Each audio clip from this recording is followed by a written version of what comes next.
Bismillah, salatu wassalamu ala rasulillah. Assalamu alaikum wa rahmatullah. So welcome again for the Burhan Institute podcast series on Islam and evolution. And here the goal is really to explore the landscape, the interplay between Islam and evolution. So the idea is to understand, to question, does it make sense? Is it compatible?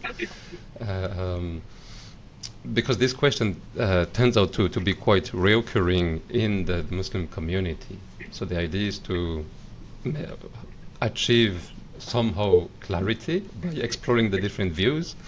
Last week we had the privilege to have Sheikh Tahsin Khan, and today we'll have the privilege to have Dr Shanavas. So first of all, I'll be playing the moderator or playing the host. I have also Kamal, Dr. Kamal, who is an associate professor in applied mathematics and quantitative biology. And we have the privilege today to have you, Dr. Shanavas. And I believe you're in Michigan, USA, practicing physician. And among the different titles, I believe you're a fellow of the American Academy of Pediatrics. You've been the chief staff at Bixby Medical Center, or the Pro Medica Bixby Hospital. You've also been president of the Lenawee County Medical Society, and you publish quite regularly on Islam and science. And today, the reason why we invited you is because of the book, that book you published recently, Between Adam and Adam, where I believe you read from an evolutionary perspective the scriptures and classical scholarship to see how it can be make sense of how the scriptures and the classical scholarship can be make sense in light of evolution, modern understanding of evolution. So thank you again for joining. Jazakallah khairan. The way we might go ahead, I'll ask you maybe to summarize the argument in like 10-15 minutes, inshallah, and then we can go into questions and answers, if it's all right. Right. Okay. Assalamu alaikum. Bismillahirrahmanirrahim. Thank you for inviting me. I felt it's an honor to be on your platform, and I was looking forward to it. Thank you. Alhamdulillah. So go ahead, if you can summarize then the main argument. Sure. That'd be great. I think you know this book, Between Atom and Adam. It did not begin in a library or in a seminar room.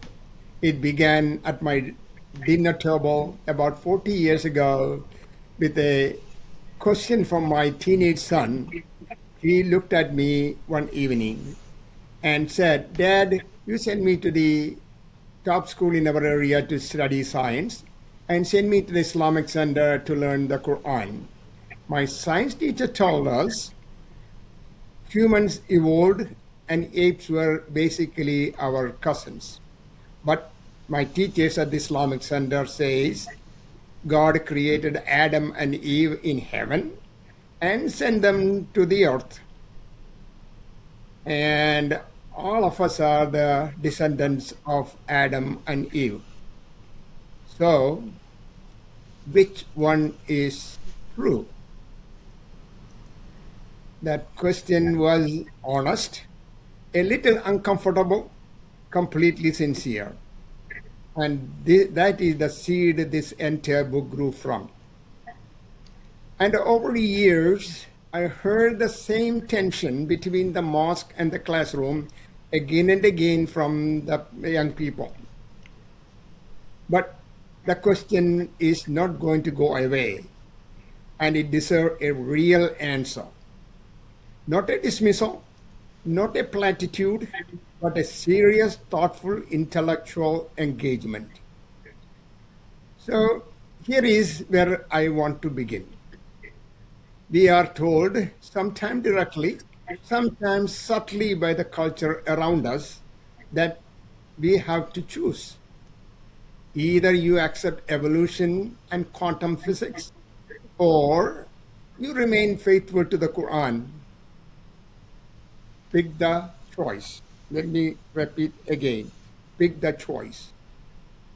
But the, um, the, the, but the central argument of this book is simpler. This is a false choice. There is no inherent conflict between science and the revelation. None at all. But to see that clearly, we need to read both the nature and the scripture through a deeper lens, a metaphysical lens. So the title of the book itself points the way. The atom represents the smallest physical structure that science studies, and Adam represents something different. Adam represents the emergence of moral and spiritual consciousness. The moment a being becomes capable of responsibility, capable of relationship with God. So the real question is not science or religion. The real question is what connect the atom to Adam? How do we move from blind matter to meaning, from quantum particles to morally responsible person? And so my answer is rooted in a Quranic concept, and that I believe has not been explored deeply enough. And it is Al-Amr, the divine command. In philosophical language, you might describe Al-Amr as a kind of graded consciousness woven into the fabric of reality itself. It, in contemporary terms, it resonates with what philosophers today call panpsychism. The idea that some form of awareness is present at every level of existence, from atom to Adam. Not something that suddenly appears out of nowhere. Let me use a simpler metaphor. Think of Al-Amr as a kind of divine software running through the entire system of existence, installed at the very beginning of the universe. It sustains the universe, it governs the laws, and at the same time, it grants real, meaningful measure of freedom within it. Our choices are real, our intentions are real, our prayers are real. We genuinely intend, we genuinely ask, and yet, above and beneath and within every moment, Al-Amr flows, granting, withholding, and unfolding the cosmos in perfect measure. So, in this vision, there is no rigid determinism because human choice is real. There is no absolute autonomy either because even our ability to choose is sustained, and there is no chaos because Al-Amr permeates every level of reality. The universe is not closed machine. It is an open, dynamic, living entity structured by the divine command, Al-Amr. Yet, alive and meaningful and with meaningful participation, all its parts in the universe. Now, we return to my son's question. What about Adam and evolution? Here, I think a crucial distinction must be made. The evolutionary biology gives us strong, well-established evidence that Homo sapiens emerged gradually over a very, very long period of time. I accept that science is serious. But the Quranic account of Adam is describing something different and deeper. It is describing a specific moment of the emergence of moral consciousness. The moment a being became capable of carrying al-amana, the trust, the responsibility. And in this reading, Adam is not necessarily the first biological human. He is the first morally responsible human, the first being directly addressed by divine command, the first prophet, and the first to whom God said, here is a choice and it matters. So, evolution explains the body through the book of universe. Revelation explains awakening of the soul through the book of Quran.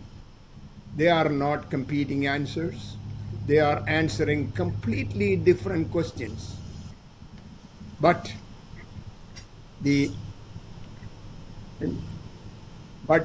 once we really see that, a deeper question quickly emerges. Where do these two streams actually meet? Where do the physical unfolding of the body and the spiritual awakening of the soul come together within a single reality? Let me repeat that questioning, very important. Where do unfolding of the body and spiritual awakening of the soul comes together within one reality? The question points towards something extraordinary. That is Allah in Al-Mahfuz, the preserved tablet. Traditionally, Muslims have understood this as a perfect, protected heavenly record, complete account of everything that will happen in this world. But we can also go deeper. It does not have to be a literal stone tablet floating somewhere in the heaven.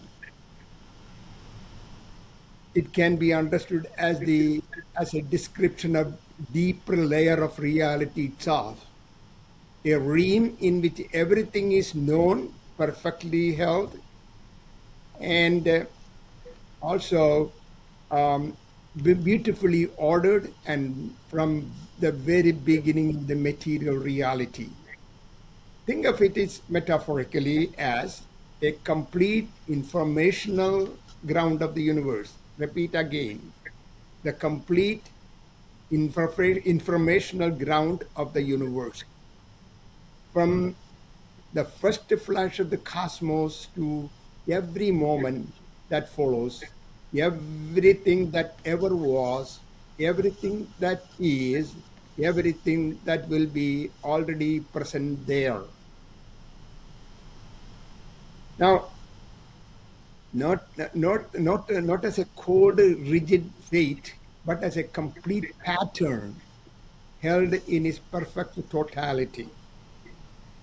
And here where it becomes especially striking. Let me repeat again, more especially striking. Modern science begins to echo something similar. Consider chaos theory. It tells us that if we could know the initial conditions of any system with absolute precision, every variable, every position, every motion, then we could know, in theory, the entire future of that system. In other words, the entire future is within the beginning. When we experience as a chaos or randomness is not actually a absence of order. It is the presence of deeper order so complex and so profound that our current tools cannot see yet. That is not the limitation of the reality.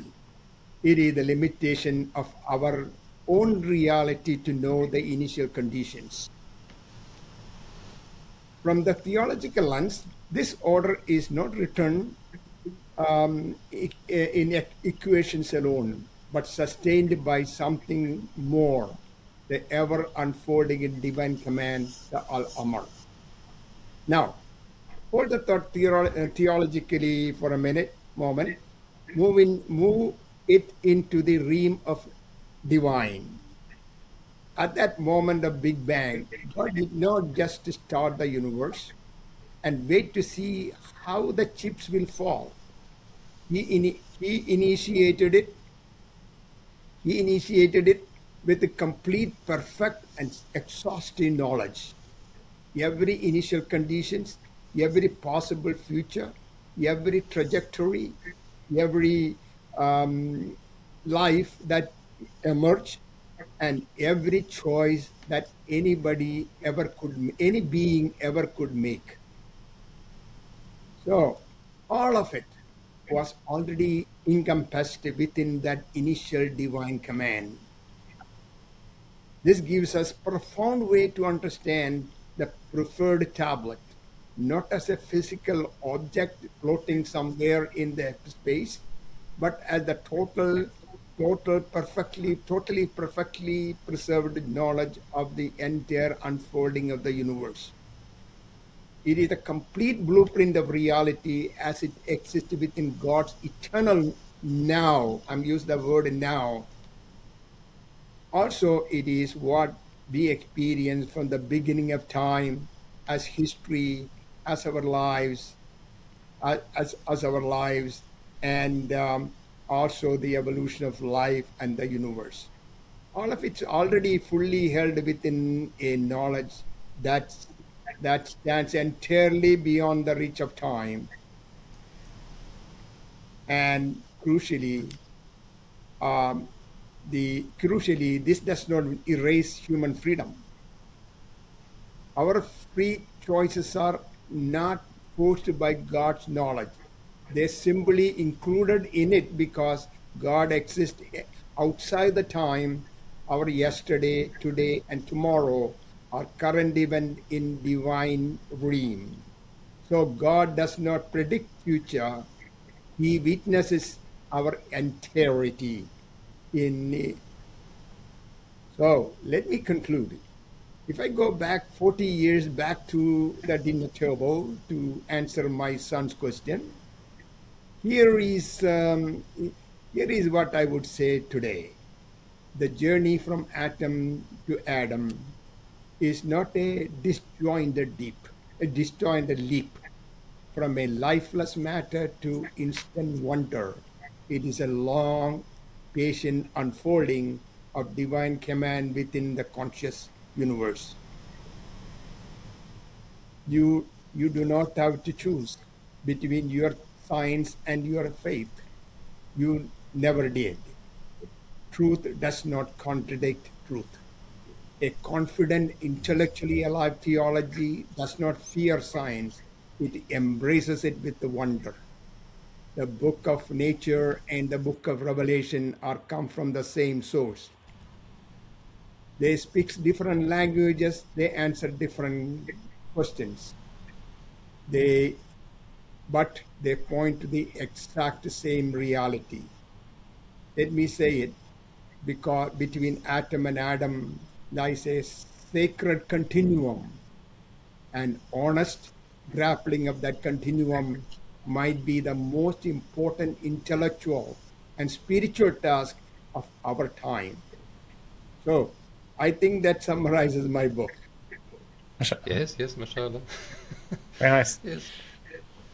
So if I may, then in this journey of yours, what was the strongest argument in favor of evolution for the appearance of Adam alayhi salam? Like, what convinced you to take that position? Sure. To answer your question, I point to a single, I don't point to a single bone or single strand of DNA. For me, the most undeniable proof is the convergence of evidence. It is not just one discipline, it is just one lone researcher in a lab. It is a multiple, entirely different, entirely independent field of study, each using different tools, different data, different methods, all arriving at the exact same conclusion.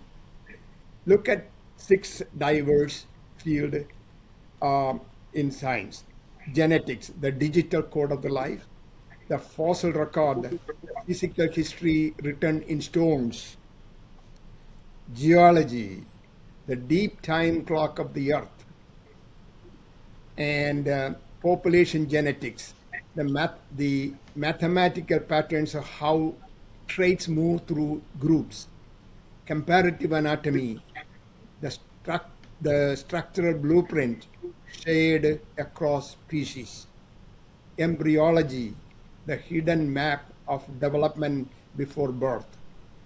These are 6 completely different ways of interrogating that reality. They don't have to agree, yet, let me make it again, yet they do. Every single one of them point to the same direction: descent with a modification, a profound continuity across species, a shared ancestry that links every living thing on the planet into one grand unfolding story. When independent disciplines converge on the same identical pattern, that is no longer something that we can simply dismiss as guess or a theory in casual sense, okay, in casual sense. But it comes intellectually serious. It demands engagement and our all. But Yeah. here I want to be very precise.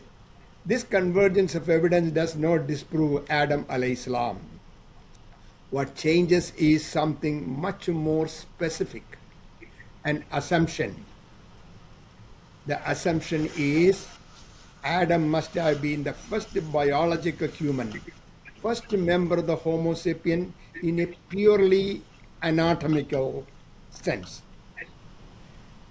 It is that assumption and that only that assumption the evolutionary evidence question. So my argument is simple. Quran never explicitly requires that assumption, not directly, not necessarily.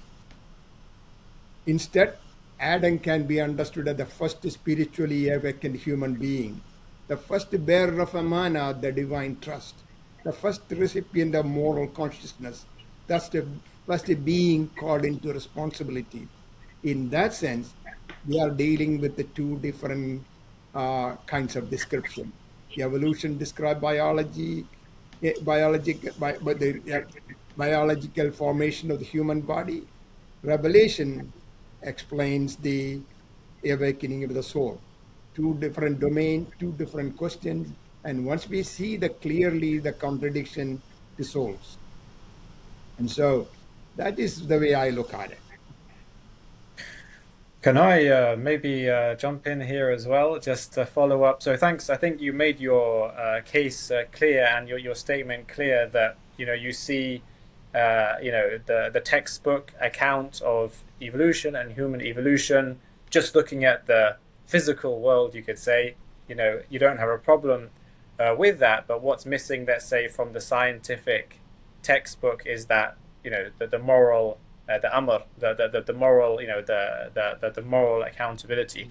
So, but just to obviously within the Muslim world, as you know better than I even, there's a broad range of opinions and cases and arguments, and from the other side, people will refer to Quran, Surah Nisa, verse 1, which the apparent meaning appears to be saying that we created you, mankind, from 2 and spread many people, and Quran 3:59, where it compares the creation of Adam alayhi salam to Jesus alayhi salam.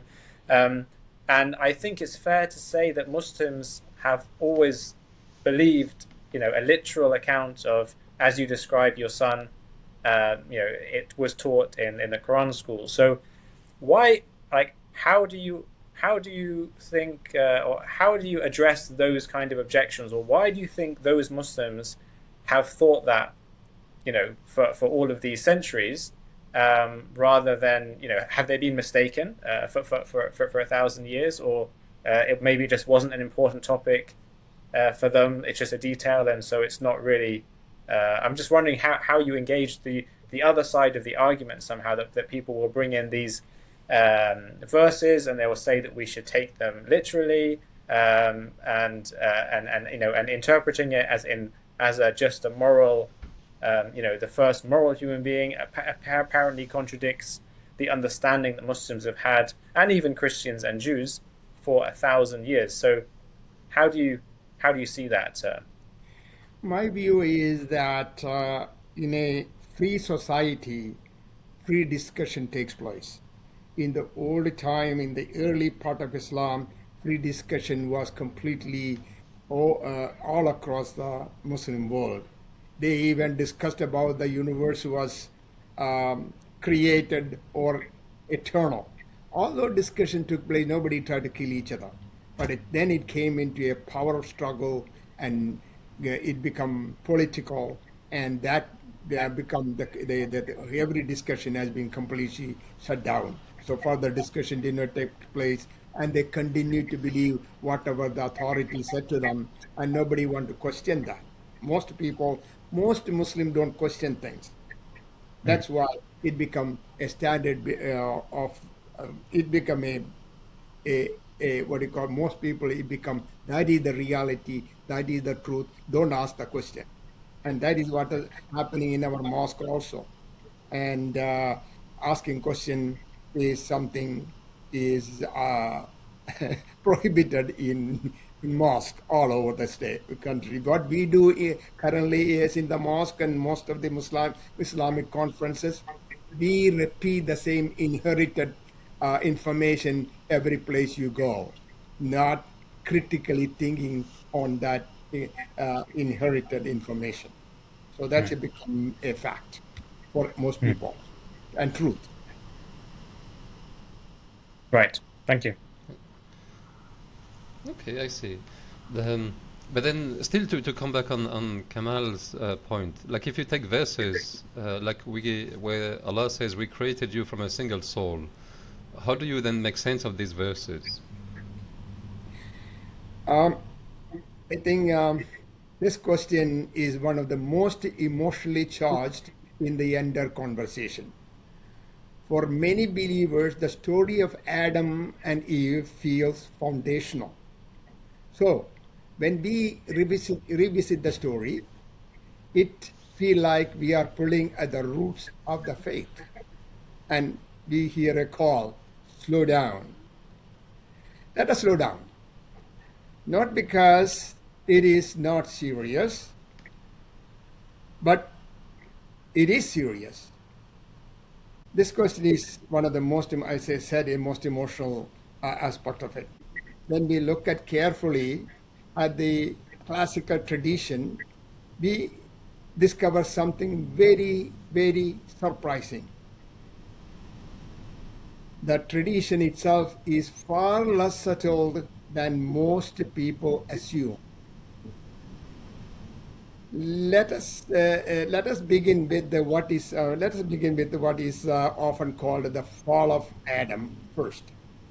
I want to gently suggest that this framing itself need reconsideration.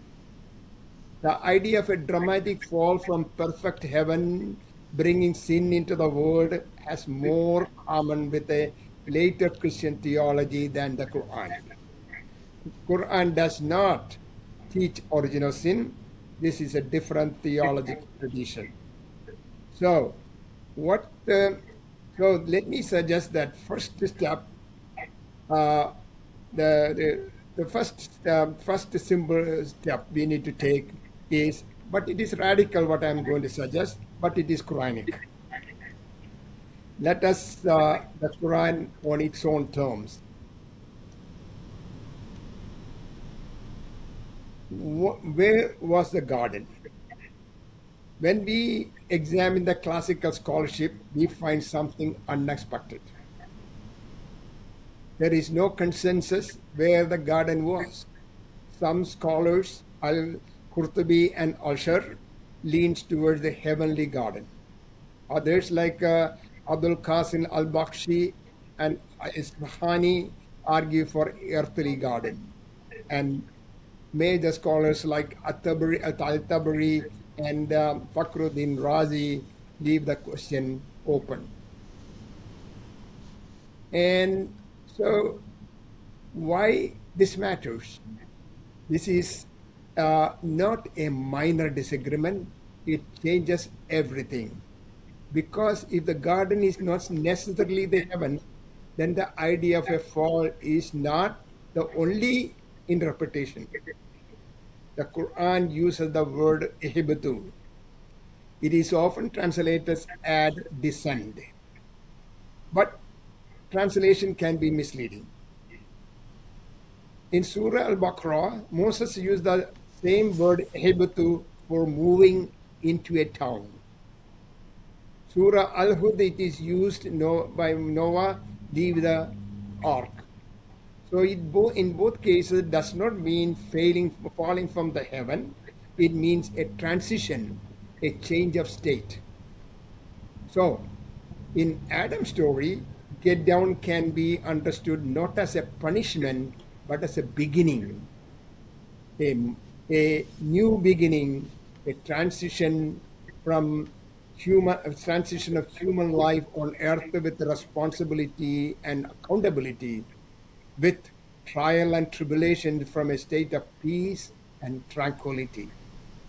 Quran described the Garden of Eternity as a place of no suffering, no conflict, no lies, no end. But Adam's garden is different. In Adam's garden, there is command, there is a test, there is a choice, there is mistake, there is a forgiveness. These elements are not really match the eternal paradise. So the garden may be understood as an inductive space, a place of moral commissioning. This brings us to a Surah An-Nisa verse 1. It says, we are created from a single nafs. What does nafs actually means? Arabic word nafs is rich and remarkably flexible throughout the Quran. It can mean soul, it can be self, it can be person, it can be essence. And the Quran presents human being as a duality, body and the soul. Not one or the other, but both. It is pointing a deeper reality, the emergence of human species as being of matter and meaning, earth and the spirit, a beautifully combined. Theologically, the soul is the core of our identity. Very important to point. The Quran tells us God takes the nafs at death and even during the sleep. It is nafs that is held accountable. It is nafs that chooses, decides, and intent. The body, meanwhile, acts as an instrument, a honest recorder. On the day of judgment, it is the body, hands, feet, skin testify to what we did. When the Quran says we are created from a single nafs, the core message is not primarily theological. Biology has nothing to speak about soul. The core message is creation from one nafs, theologically. And theologically speaking, it speaks of a profound human unity. Male and female are not two different kinds of being. We share one nafs, one moral reality. And once that is seen clearly, the tension becomes to dissolve. There is no inherent conflict between the science and scripture because they are speaking different levels. Biology speaks how we body emerges. Revelation discloses what human being is, our purpose, our value, our moral nature. When the two are brought together, something deeper emerges into view. However diverse we may be biologically, we theologically remain one in essence. We share we share single moral calling, a single accountability before God. Biologically, the creation from single nefs may point to our shared blueprint, our DNA. So I think that's the way I look at it, the question about created a single nefs. Mm. Interesting. So, then, if I may continue, it's like for me the classical scholarship, Muslim scholarship, always maybe most of the time assumed direct divine action for the creation of Adam alayhi salam. But now, because we have scientific evidences to say otherwise, we have a larger choice, I would say, a more informed choice.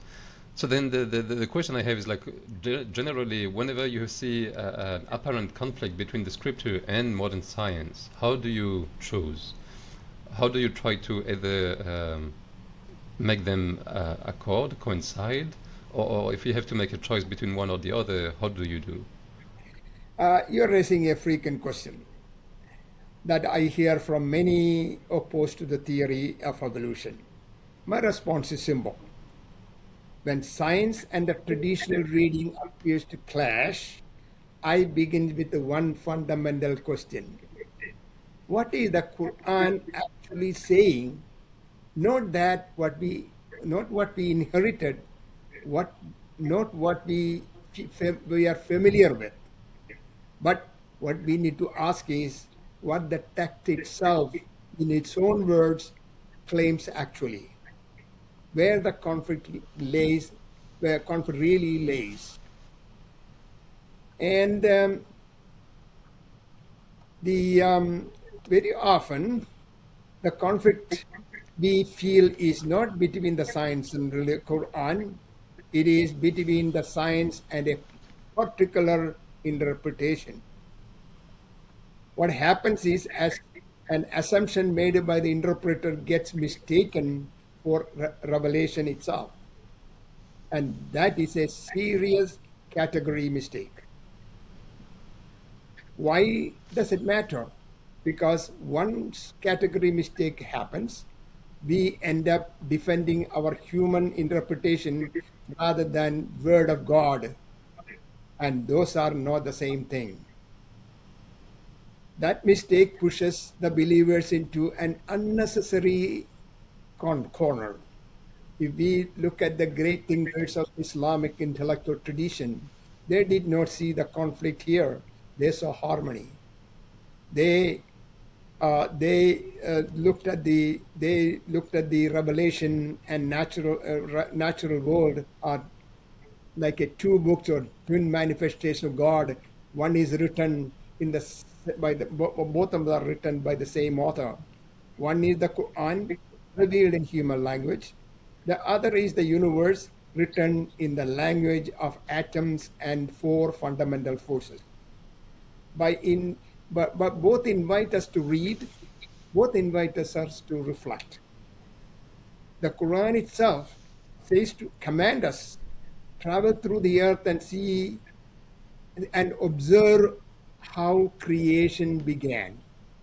In that vision, studying the natural world and creation process is not a threat to our faith. It is our expression of the faith. It is our expression of the faith. Just as we interpret the Quran through tafsirs, science become a kind of tafsir of the book of universe. When science appears to challenge the religious tradition, the first question should not be how do we defend the particular interpretation. The essential prior question must be, does the Quranic text actually require this interpretation? When we ask that question honestly, we often discover something very important. The tradition is broader than we assumed. Many of our great scholars left certain questions open, the questions that later generation closed too quickly, perhaps because of fear or need for certainty. I have said it before about the openness of the place of a garden between all the scholars. So there are great scholars who understood their limit, and we forgot that limit. Our task is to open those questions not by surrendering to science, but by engaging with the science and revelation with the depth, honesty, and intellectual rigor. Mm. When we need sorry, what we need the same rigor that defined the greatest thinkers of our past. When we do this, it draws us a further into wonder, revealing the Quran not as something closed, but as something that continually opened. It is a horizon, not a boundary, because signs of God are not limited. The depth of Quran is never exhausted by any single reading. Each generation stands at the edge of the knowledge. Look out into is something very, very vast. And cosmos itself becomes reminder, no randomness, but of a profound meaning. So that's the way I look at that issues he asked me. Mm. Can I ask though, actually, you've mentioned, the Quran many times, but I think in this conversation, there are, some people might say we should be looking at the Quran as it is, read the text. Some might say, well, actually, there's the Quran and the hadith. Some might say there's the Quran and there's hadith, and maybe there's the consensus of scholars, or maybe what the Sahaba radiallahu anhum said. Or maybe some would say there's also what the modern scholars say. Which of these do you think is important, or we should focus, or we shouldn't, or how do you see that? Or is the Quran maybe the most important that we should focus on? First of all, I look at that Al-Baqarah second verse. It asks us, this is the book of guidance. Book of guidance, not a penal code, sure. It's a book of guidance, and for the people who believe in it. So first to look at the Quran. And also I still remember I also accept hadiths as long as it does not conflict with the Quran and the reason and rational thinking.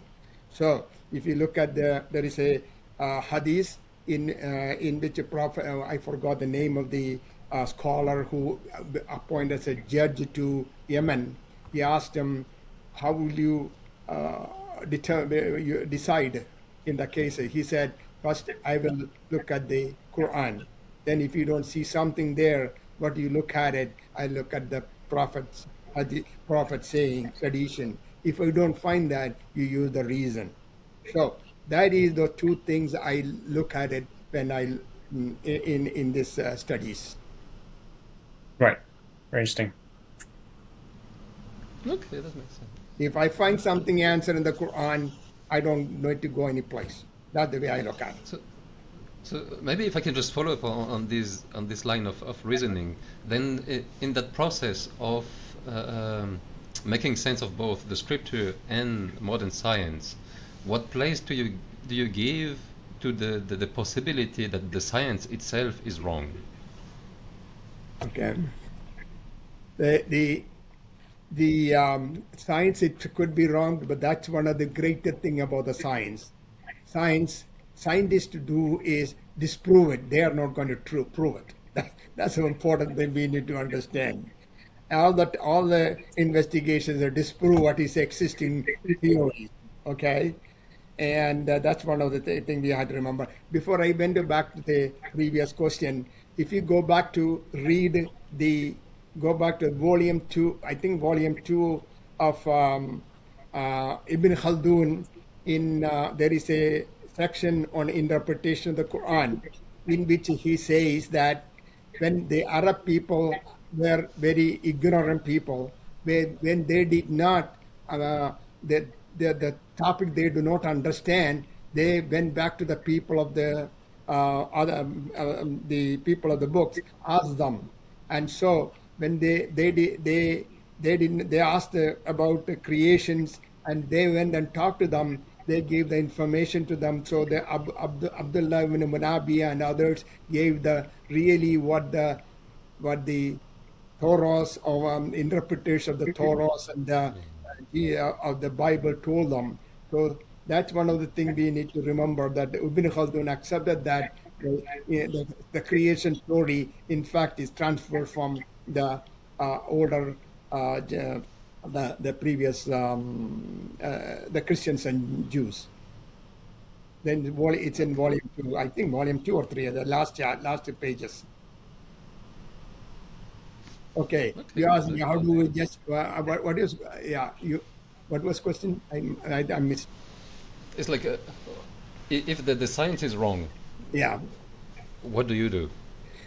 Whether the question is science is wrong, the question is also we need to ask Quran and the interpretation, and the Quran and the universe are twin manifestations of God. It's a book, and when we read one or the other, so we won't get the complete truth. We need to both books together to understand what the truth is.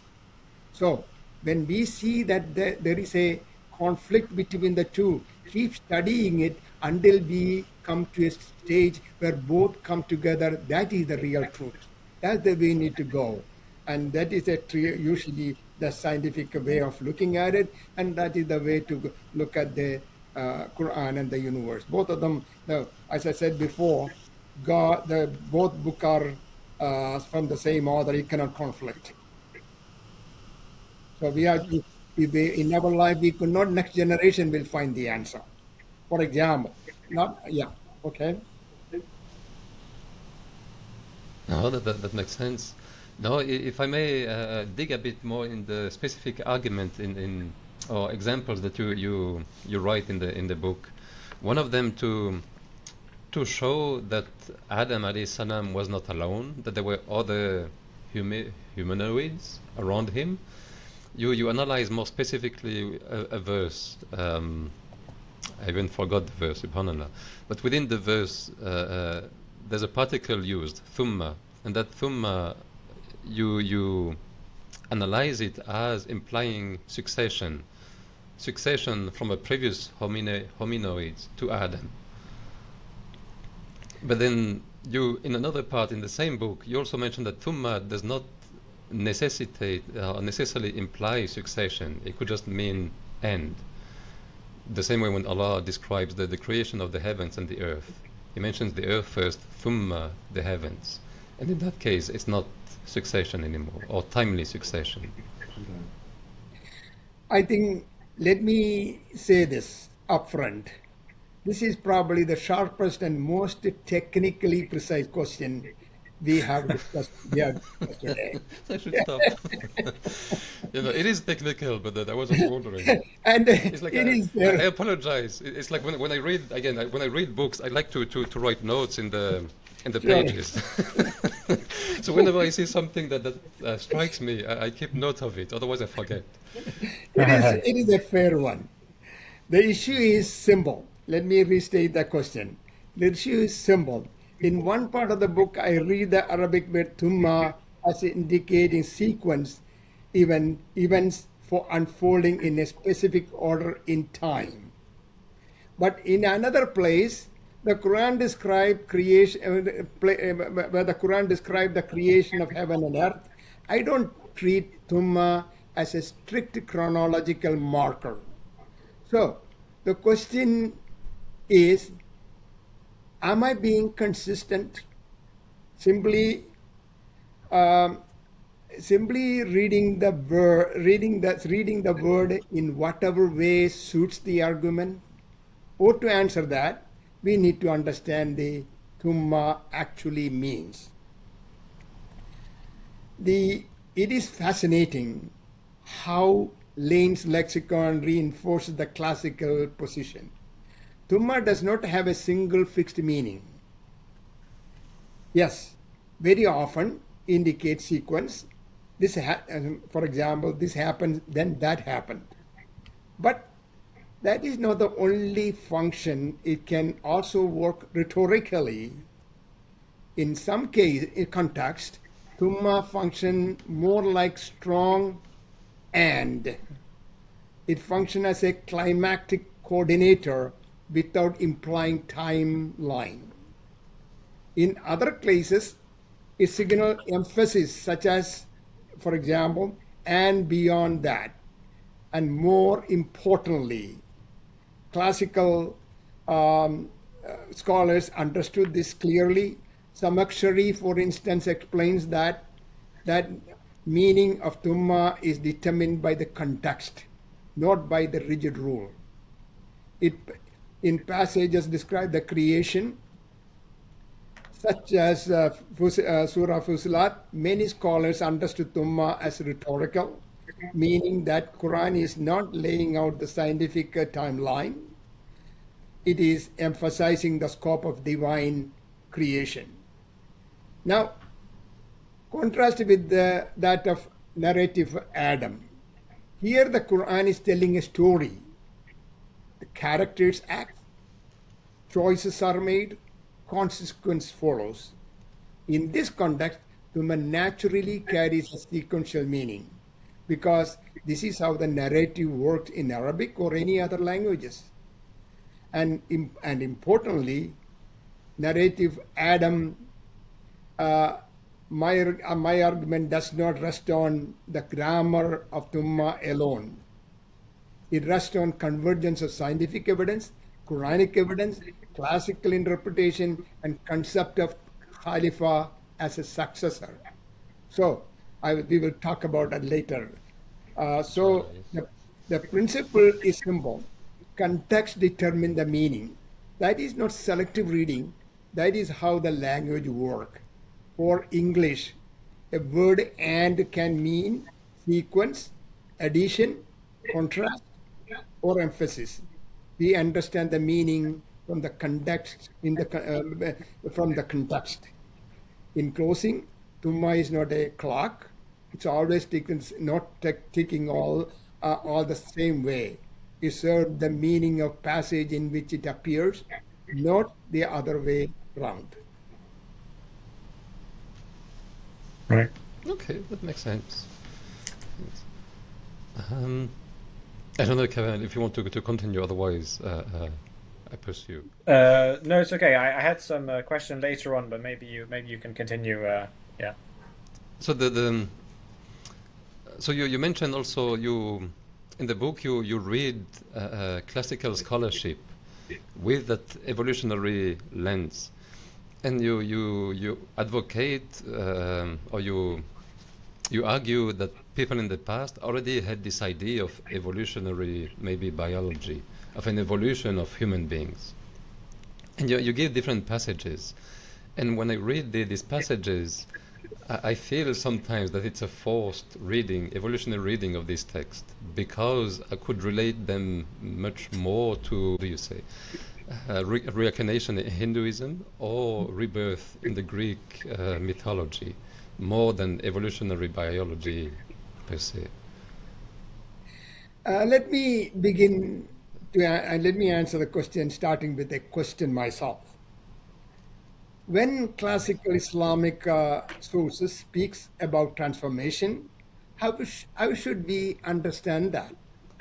Should we read it through a lens of evolutionary biology or through the ideas of reincarnation or cyclical birth found in other traditions? So, when we read the thinkers like Ibn Arabi, you encounter striking vision of existence, creation unfolding in stages. From the minerals to plant to animal, and finally to human being. Rumi expresses this beautifully in a famous line: I died as an mineral and became plant. I died as a plant and became animal. I died as animal and became human. Now, when many people hear this, they pause and wonder, is it not a reincarnation? Is it not essentially what Hindus traditions teach? But Rumi and Ibni are not describing reincarnation. This is not just the interpretation, it is the grounded in Islamic theology. Islam explicitly rejects the idea that a single soul moves through the multiple earthly lives. The wheel of soul is simply not part of Islamic tradition. So when Rumi says, I died in as a mineral and became a plant, he's not talking about past life. He is not saying I used to be a rock. What they are describing something much deeper, a cosmic ascent, layered unfolding of existence through higher and higher level of being. It is structure of reality. It is a structure of reality moving from simpler form, from greater complexity, greater awareness, greater spiritual capacity. That is the fundamentally difference between reincarnation. Reincarnation is one soul cycling through repeated lives. What Rumi and Ibn Arabi describe is all creation moving upwards, not a wheel but a ladder. Now I want to be very precise.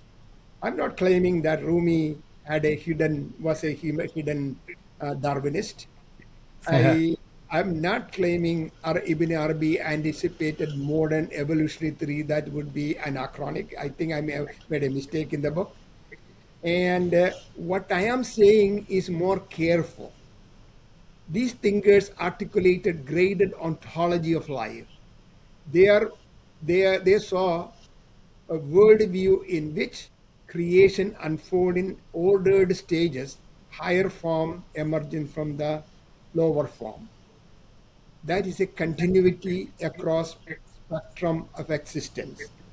And that kind of metaphysical framework fits far more naturally with the evolutionary biology than it does with reincarnation.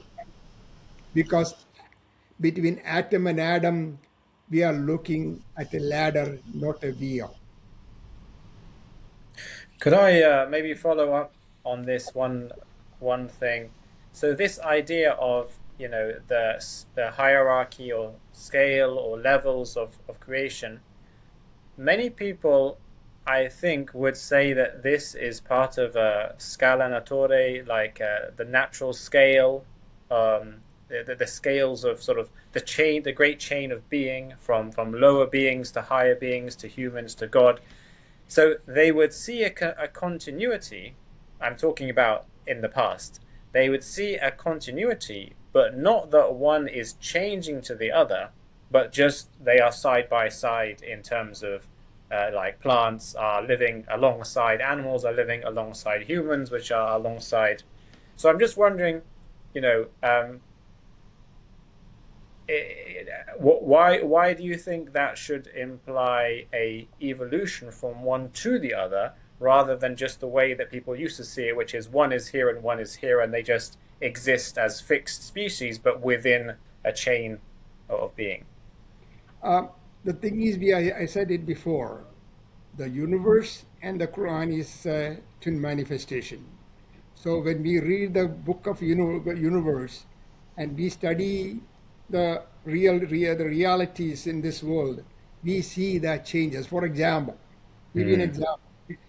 There is a common ancestor between hominid line of life and a line towards ape line, a common answer. From there, they're split into. And if you look at the ape line, they have got 48 chromosomes. On the other hand, human has got only 46. But when you look at the chromosomes, each one of them study it. The chromosome number 2, when you look at there, it look like two of them fused together. So Right.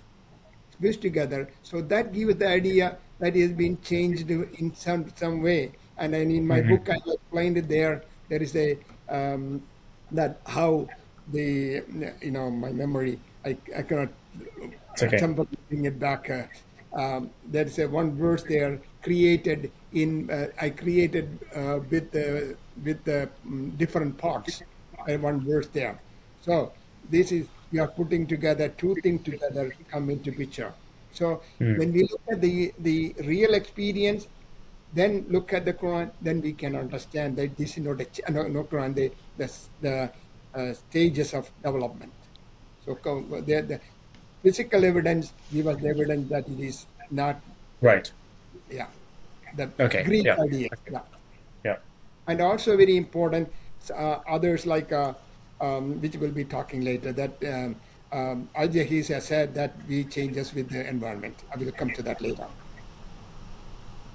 Yes, so maybe coming up on this, you mentioned a few times about transformation from ape to human by referring to the Quran that mentions a human being transformed into monkeys or apes. But then then if I wanted to push back against the argument, I would say that what the Quran or even what the scholars referred to were always a lowering of the status from human, which is perfect, to something lesser, which is either monkey or apes. And the example you give in the book, the scholars, I forgot the name, subhanallah, but he mentioned that transformation or that human that might look like an ape is because of a vile environment, because of pollution, because of maybe living conditions, because of his own maybe morals. So, like I see that transformation, that argument is based on an apparent transformation between human and ape, but I see the transformation only unidirectional from human perfect to something lesser than perfect, which is ape or monkeys. I think you brought in a one of the more difficult question. The classical sources sometimes describe human being transformed into monkeys, or taking the taking on a features of ape. At first glance, this sounds like degradation, as you said, like movement downwards, not upwards. So, how can we connect these passages to evolution, which we often understand as a development towards a greater complexity? Let me begin with the Al-Jahiz. He made a remarkable observation. For his time, he suggested environmental conditions could influence physical appearances. And he even described face becoming more like those of monkeys due to their environment. This sounds unsettling. But look at the scientific move Al-Jahiz is making. He's linking environment to physical change. He's saying the world around you shapes your body. Your form is not fixed, not sealed. It adapts, it changes. That observation that organisms exist in dynamic relationship with their environment is a precisely a remarkable observation, very remarkable observation for his time. Can the and also you have to remember that observation later becomes central to the evolutionary biology. Okay, so the Okay. then What can organism go back? Can they return to earlier forms? The honest scientific answer is not exactly. Not exactly, but something fascinating can occur. Sometimes organisms express traits that resembles those of distant ancestors. I I can speak to this from my own professional experience as a pediatrician. I have seen one newborn baby with a fully developed anatomical tail. It was striking, it was unexpected, but extremely rare, extremely tough stage for the parents at that time. This phenomena is called atavism. Atavism is not biological time machine. What is happening is that sometime a dormant genetic pathway has been completely, not completely erased, but only silenced. When that silence trait gets reactivated one reason or another, we don't know, it produces features that resembles an ancestral trait, like the baby's tail that I have seen in my practice. It looked like past returning, but it happens. What it means is our body carries a kind of molecular memory, a record of where we came from. In closing, when we encounter a description of classical text of downward transformation, we should not read them in isolation. We need to step back and look at it. At thinkers like Al-Jahiz, Rumi, Al-Baruni, Ibn Arabi, the direction of when you look at them, the direction is consistent towards consistent, and it goes up towards awareness, towards meaning. Cases like atavism do not contradict that movement. It illuminates, they remind us where the story began, and also it also as it is continues to unfold forward. Okay, interesting. I didn't know about this. I'll Yeah. check it further. No, I'd seen that before actually. I'd seen that. I mean, I've read about that in a different book on evolution actually. So that's interesting that you've actually seen it yourself. So I to carry on the conversation, just jumping a little bit ahead, is thinking about. So obviously in the Quran and even in the hadith, there's mentions of Adam alayhi salam coming from clay, from mud, from something like. Different descriptions, but pointing in the same kind of direction, and that's one of the reasons I think why people will be thinking, many Muslims will be thinking that Adam was directly created, in a sort of sense. So, how do you see? The direct creation, special creation, and not gradually evolved, let's say. So, how do you see this discussion of clay, the creation from clay? It will be coming back when we discuss more of it. We'll talk about it. I don't want to jump back and forth, if you don't mind. Okay, sorry. Yeah. Okay, no problem. Yeah. I mean, we can focus on it. On this creation of Adam alayhi salam from clay. Okay. Yeah. Sure. I think when the Quran speaks about creation of human being. It does something very interesting. It does not give us a single symbol description. Instead, it uses multiple terms: water, dust, sticky clay, altered clay, and then add something even more striking. It created you in stages. Mm. And when you place these verses together, you begin to see a pattern. That's not a flat language. It is layered. And that layering itself is a signal for us. It is telling us, do not reduce this into a single literal image. Very important to remember that. it also inviting us into deeper reflection. There is one verse I find especially profound. There are many, everything is surprising for us Muslim. But this one, for the context, I'm pointing that out, especially profound. Al-Mu'minun, verse 12, Quran says, we created human being from an extract of clay. The word here is sulala. What is sulala? Sulala does not simply mean clay. It means extraction, refinement of essence, something selected out, concentrated, transformed out of clay.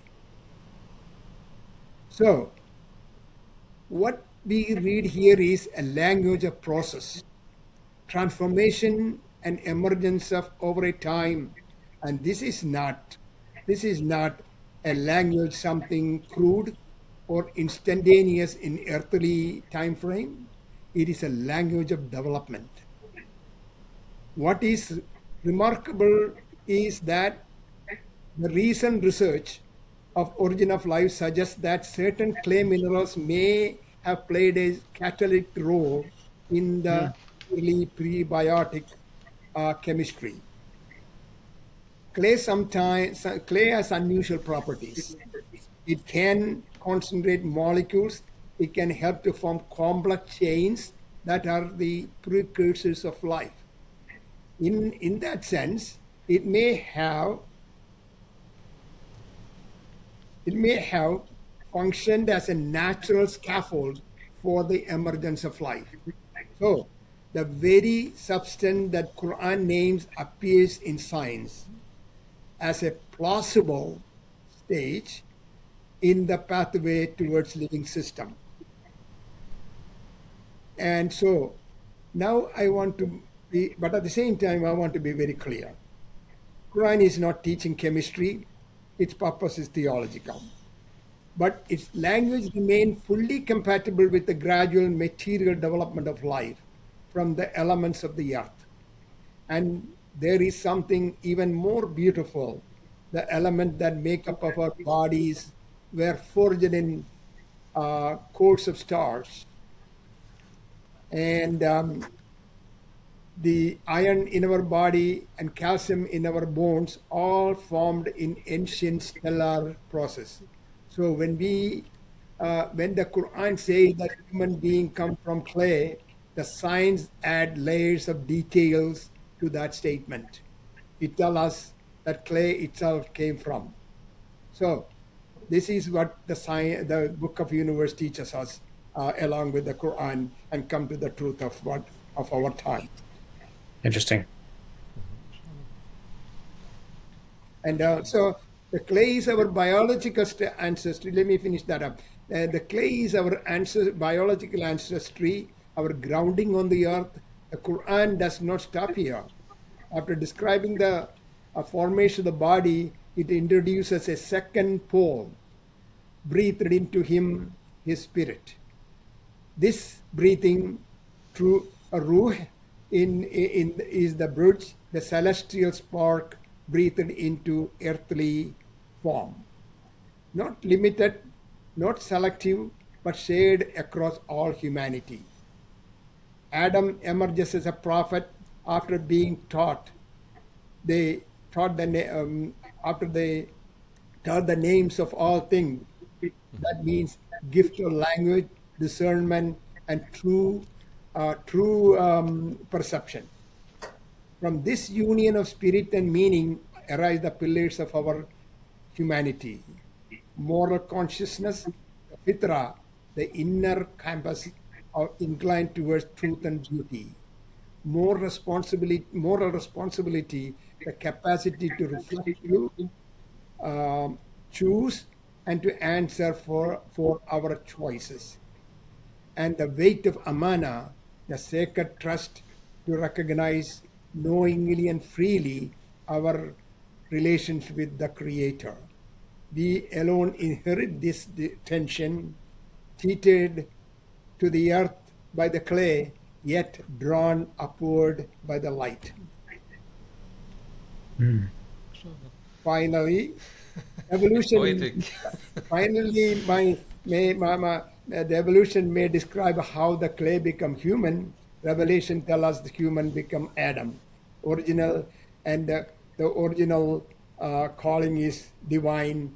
And between these two truths, there is no contradiction, only a deeper understanding of what it means to be a human. Okay, mashallah. Mashallah. So then continuing on this idea of amana, you have a specific reading of the term Khalifa, which is linked. So I was wondering if you can explain on that reading of the term Khalifa as a successor on earth. Okay. It is amazing. Sometimes single word in a sacred text carries immense meaning. And in this case, that word is Khalifa. The Quran verse in Al-Baqarah, verse 30, God says to the angels, I am placing on the earth a Khalifa. Most translations render this as vicegerent, while representative is a valid translation, but it's not the whole meaning. The root word of Khalifa is calf, lamb, fa. In classical Arabic lexicon, Khalifa defined as one who succeeds another, or more strikingly, one who remained after another perished. Okay? Let us pause on this idea. If Adam is a successor, the question arises, who came before? The classical tradition did not ignore this question, what I am asking. Al-Tabri presented multiple possibilities. Adam may have succeeded the jinn or earlier being hidden on, or the terms may point towards the human generation succeeding one another. Tabri does not close that question. He leaves open. Then we have Fakhruddin al-Razi. He notices the subtle detail of the dialogue. When the angel hear about Khalifa, they responded, why you placed there one who caused corruption and shed blood? Razi asked, how do they know it? They were not guessing randomly. They were likely reasoning for a prior from the prior experience. Something like this had happened before. So, Razi does not define this prior being, but he allows that possibility something preceded Adam. Or if we fast forward to our times, biology tells us that modern Homo sapien came after earlier hominid species. They are gone, we remain, we are those who came after. Ibn Arabi add one more layer to it, a beautiful layer. He distinguishes between biological humanity and a true Khalifa. Ibn Arabi argues not every human fulfills the full meaning of that word Khalifa. According to him, the true Khalifa is spiritually awakened, morally responsible, and divinely commissioned. So Adam represents the turning point. He is the moment where long biological history reaches its moral awakening. So Khalifa carries a dual meaning. We are successors of a biological story, and the first representatives of a spiritual human. Okay. Okay. Then if I continue on this line of questioning, because you have a few more arguments to support this evolutionary reading. So one of them is the reading of the word Sura, picture, as referring to genotypes. Let me take this idea of the picture and walk it through carefully, because it is not just a metaphor. It is a bridge between classical Islamic thought and modern biology. Let us begin with, with a remarkable verse in Surah Al-An'am, verse 133. God says in meaning that He can remove you and replace you with others just as He produced you from a seed of another people. Just as He produced you from another people. It is important to pause over here and look at the verb in that verse, insha, used in the verse. This is not a ordinary word for birth and reproduction. In classical Arabic, it it carries a deeper sense to bring something into existence for the first time, an act of origination of emergence of a new mode of being. That is the meaning if you look at like classical lexicon. When this verb is read carefully within the words, it opens a subtle but profound possibility that the emergence of human may have unfolded through a prior form of life, what we would today call earlier hominid. Reflecting on this verse, Fakhruddin al-Razi makes a striking observation. He says, human being was created from a drop that did not, let me add one more idea. He said, if a rational person thinking about it, human beings were created from a drop that did not contain human picture. In other words, there is no miniature human hidden. This is contrary to the belief at that time. That time people used to be, Western people used to believe there was human being in there as in the uterus. In other words, there is no miniature human hidden inside the sperm. No preferred image, no preformed image waiting to grow.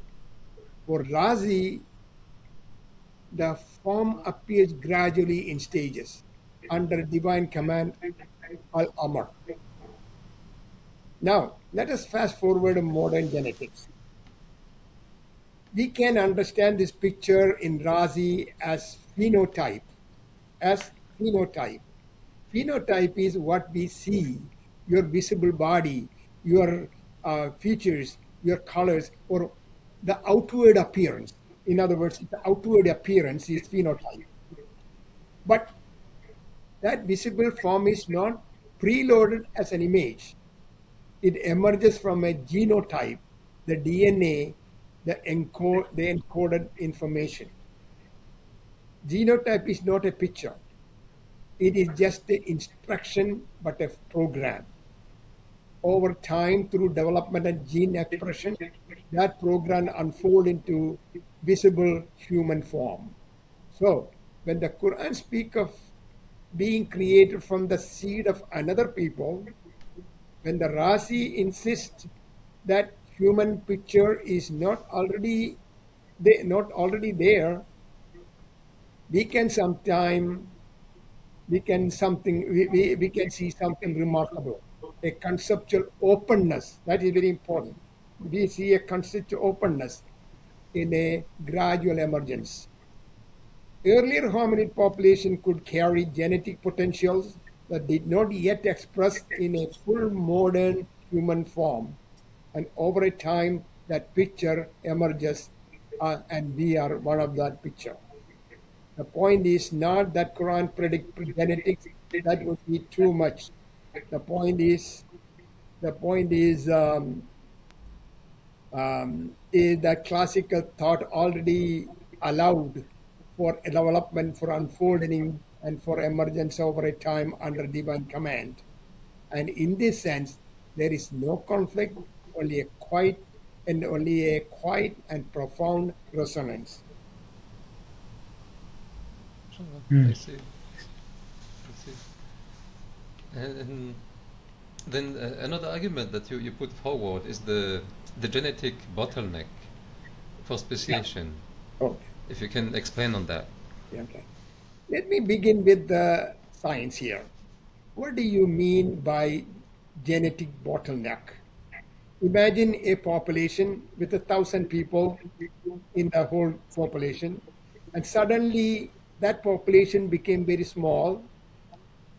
This can happen through natural calamities or infectious disease like smallpox, COVID, or climate changes can decrease the number of people surviving in that population.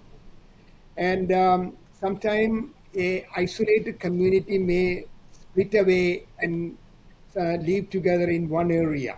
That can also happen. It's called a foundation effect. What does it matter? When the diversity shrink in population, it risks extinction. The risk for extinction increases tremendously. The genetic diversity shrinks, inbreeding occurs, genetic disorders become more common, massive reduction of adaptability, and now consider a common assumption that all human beings descended from just two people in that scenario.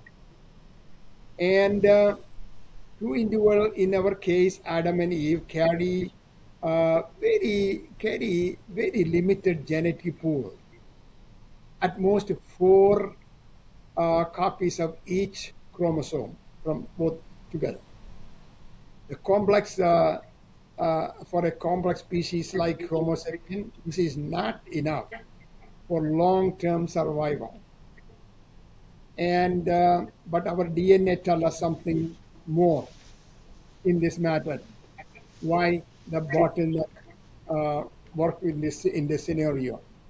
Our DNA tells us that we have the Neanderthal and Denisovans. They're two different hominids were existing before human, our generation, our human species. That all modern human, all of us, carry traces of Neanderthal DNA. Okay, and also some population has the DNA of Denisovan species of hominid. So that means ancestors did not exist in vacuum. They met, interbred, they interacted and interbred. Humanity, as we know today, emerged from the deeply interconnected populations of all these, at least we know of Denison and Neanderthal. The best image, how to describe this one? The best image for this is not family tree, a braided river. A braided river is like this. Multiple streams come, they split, and they come together again, then join, separate, and join together again. So this is happened over a time in hominid species. They separated, come together, join together, separated. That's what happened before. So we must ask: is Quran really claiming that all human descended from single biological pair? No. Quran's story is not primarily biological; it is theological, as we described before. Adam represents the moral awakening, divine responsibility, accountability, and carrying amana, all those things which we discussed. So we have two narratives. Biology tells us the story of population, migration, and evolution. Revelation tells us story of meaning and moral consciousness. In closing, the braided river is the biology story. The awakening of Adam is a theological story. They are not in conflict. They are described in different dimensions of what means to be a human.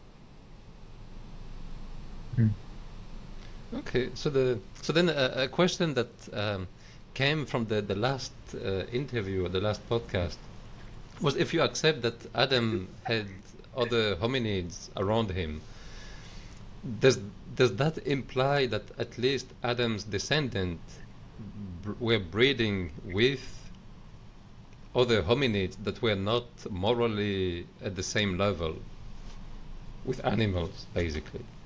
Well, first of all, that is a question. That's a problem there, because there is a two set of story. One story is Adam, and then nobody believe, the people who believe that alone, they don't believe any other species existing. So that question does not work there. So when you so maybe to clarify, when you talk about Adam, do you imagine a single individual who reach a moral or spiritual awakening, or a community as a whole? Like, do you talk about Adam in terms of an individual or as a community? Yes, there was a community existing at that time, and the Adam was sent there to draw with the rules and regulations Islamic faith, and draw from the human species from animality to humanity. And that's why we are called the children of Adam, not because of biological, but spiritual reason. I see. So like Adam came as a teacher to raise others. Draw the humanity to human species from animality to humanity. So it was, Adam was one person among other people. Is that? He was one person. Okay. Yes, exactly. Okay, I see. I can imagine. Then maybe so what about on Go ahead. Go ahead. Yeah. So I mean, following up on Adam alayhi salam. So the name Adam itself, is there some kind of indication as to about Adam himself from the name? Yeah. Okay. Sometimes a name carries more than we realize. The name Adam is one of the most powerful example when we say, the Adam name is one of for example. When we say the name so often, we stop hearing it, and it becomes just a label, finally. But when we return to classical Arabic scholarship, the insight is striking. Adam is linked with the word adim, which means surface of the earth, topsoil, adim. And at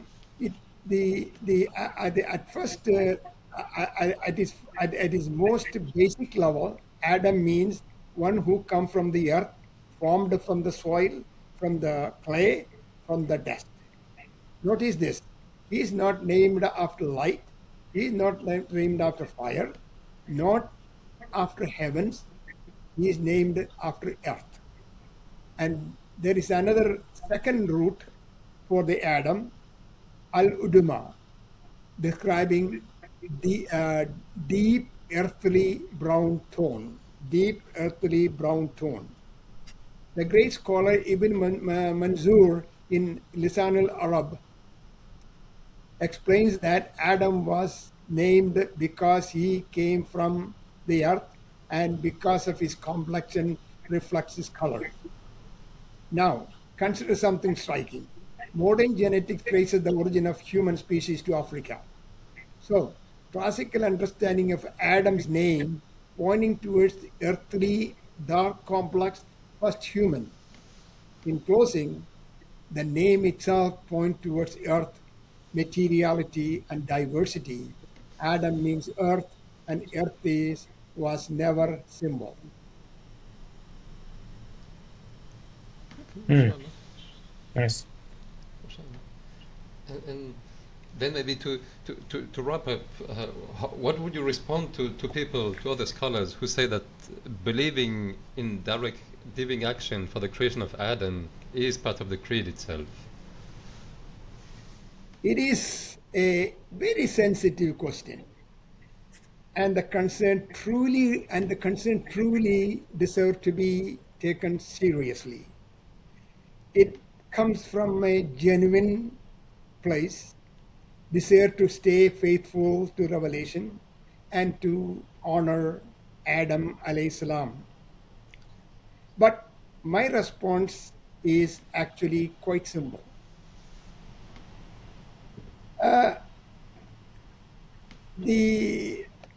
And that does not have to conflict with the evolution. Life on the earth can still unfold through divinely guided process of evolution, while Quran remain clear on something essential.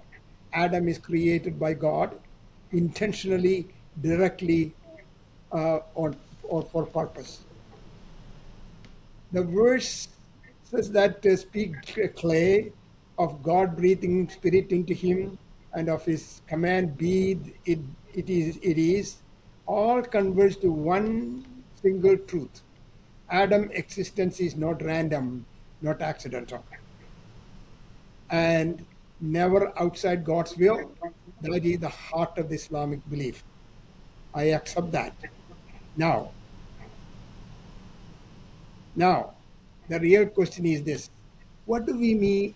What do we mean? What do we actually mean when we say direct divine action?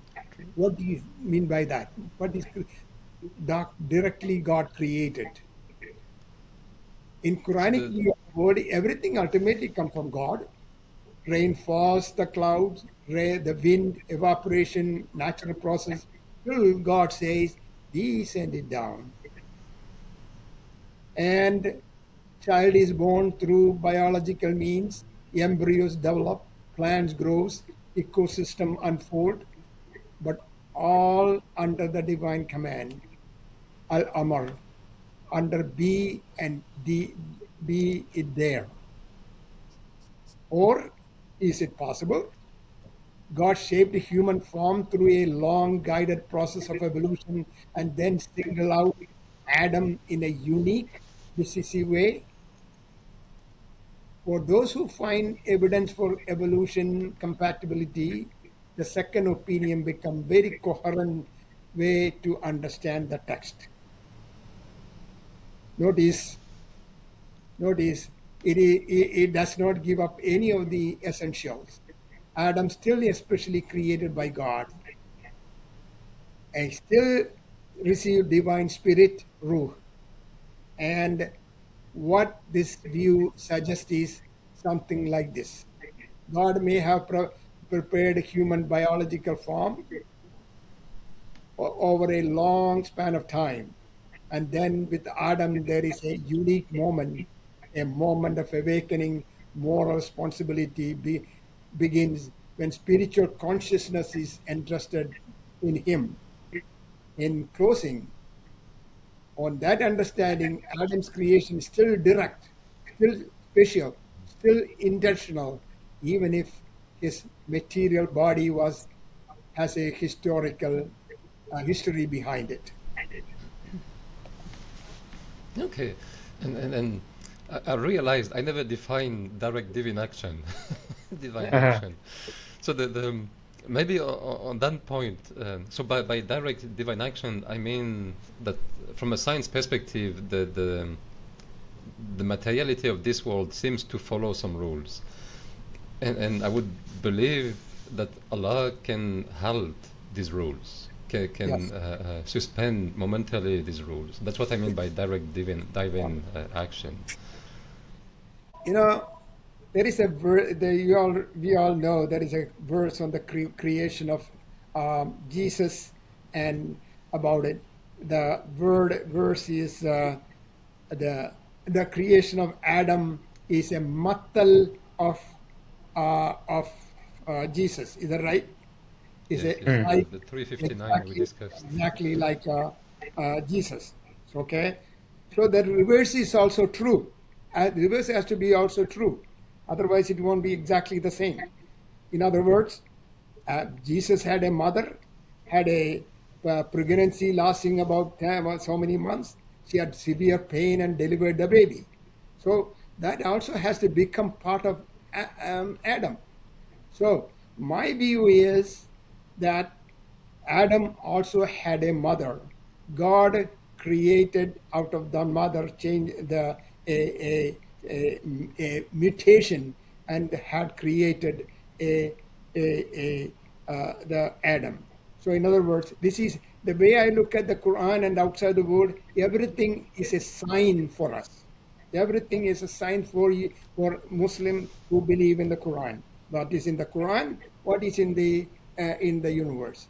So I think this is as a sign telling us, there are methods by which you can create things. Like now we know we can even create human species from the skin itself. It's a suggestion to us. Study it and learn it, and that's what it's suggesting to us how to create about that creation of Adam and Jesus. So it is a sign to us, and study it. And we did that one. You'd have been the leaders in the world about the genetic genetics and molecular biology. Unfortunately, we look at it as this is the faith. No, Uh-huh. if I may go beyond the topic of Adam and evolution, would you believe that science will uncover all the miracles that have been mentioned in the text, like the splitting of the sea, the turning of the staff to snake? I said before, Quran is an ocean with no shores. We have only islands of knowledge here and there. We never come to the total knowledge. Nobody knows the total knowledge of the Quran except God. Yeah. Inshallah, inshallah. Not really interesting. Jazakallah khairan. Yeah, I'll stop with the questions.